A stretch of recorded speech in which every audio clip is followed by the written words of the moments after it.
Olá, esta é mais uma videoaula do curso de Fundamentos de Arquitetura de Computadores da Faculdade UNB Gama FGA.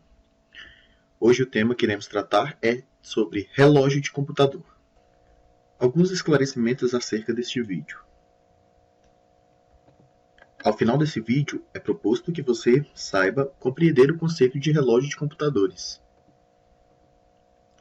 Nossa agenda é a seguinte: iremos tratar da introdução, trazer o conceito de relógio de computador ou clock, elementos de um relógio de computador, a temporização de relógio, as características de relógio de computador e as referências a quais embasamos esta videoaula.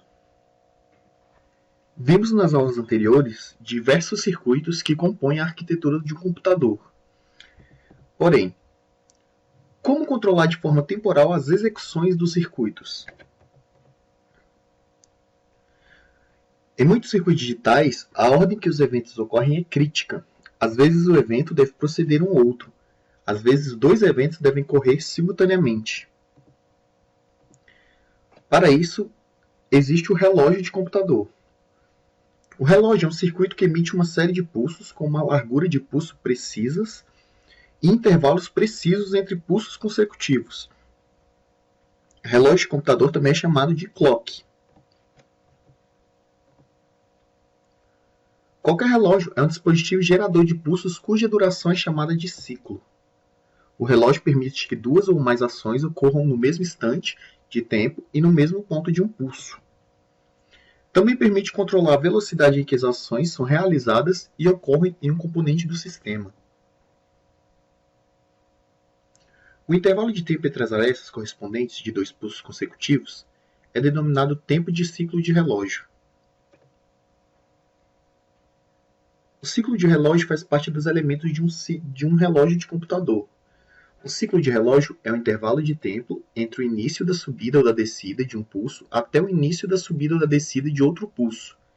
Nessa figura, vemos que temos 4 ciclos. O período é o intervalo de tempo gasto para se obter um ciclo do sinal do relógio. É medido em unidades de tempo, normalmente em nanosegundos. O lado da subida ou lado ascendente é a parte do pulso que realiza a transição do valor baixo para o valor alto.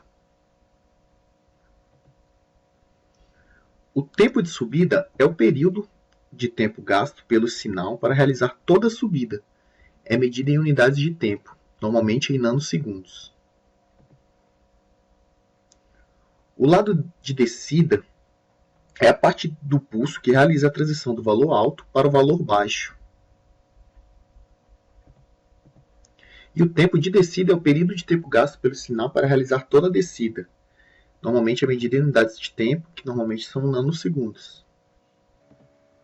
E por fim temos a frequência, que é a quantidade de ciclos por segundo de um relógio. Ela é o inverso do período e vice-versa. É medida em Hz, onde 1 Hz é igual a 1 ciclo por segundo, 1 kHz é igual a 1000 Hz, ou seja, são 1000 ciclos por segundo, 1 MHz é igual a 1000 kHz, e onde estamos hoje nos nossos processadores, que é 1 GHz, que são 1 bilhão de ciclos por segundo. Mas o que é usado para se obter essa precisão? O que é usado para controlar esse tempo certinho de pulso? Para conseguir alta precisão, a frequência de relógio normalmente é controlada por um oscilador de cristal. Esse componente é o responsável por manter a quantidade de pulsos e a temporização certinha. Com isso, muitos eventos podem ocorrer dentro de um computador durante um único ciclo de relógio. Se esses eventos devem ocorrer em uma ordem específica, o ciclo do relógio deve ser dividido em subciclos. Para isso, uma solução é aproveitar a linha do relógio primário e inserir um circuito com atraso conhecido, gerando assim um sinal de relógio secundário deslocado de certa fase em relação ao primeiro, assim como está demonstrado nessa figura ao lado. Neste diagrama, temos a fase ascendente do ciclo 1 e a fase descendente do ciclo 1. A Acoplado a um circuito de atraso conhecido, temos que o ciclo 2, que a fase ascendente se dá exatamente no meio do ciclo 1, da fase ascendente do ciclo 1, e a fase descendente dá exatamente a fase descendente do ciclo 1, a fase descendente do ciclo 2. E assim temos por todo o circuito, ou seja, temos dois tempos de ciclos diferentes. Com isso, podemos vincular diferentes eventos às várias fases para se conseguir a sequência requerida. Se for necessário mais do que 4 referências de tempo dentro de um ciclo de relógio, pode-se puxar mais linhas da linha primária com diferentes atrasos. Por fim, temos como características de relógio de computador que processadores trabalham com frequências maiores que os outros componentes do computador. Cada nova geração de processadores tem sido capaz de executar as operações relativas aos processamentos de uma instrução em menor número de ciclos do clock. A maioria dos processadores hoje executam milhões de instruções por segundo. E relógios são simétricos, ou seja, o tempo gasto no estado alto é igual ao tempo gasto no estado baixo. Contudo, há a possibilidade de gerar um pulso assimétrico. O relógio básico é deslocado usando circuito de atraso e efetuando a operação AND ou E com o sinal original. Assim, gera um pulso assimétrico.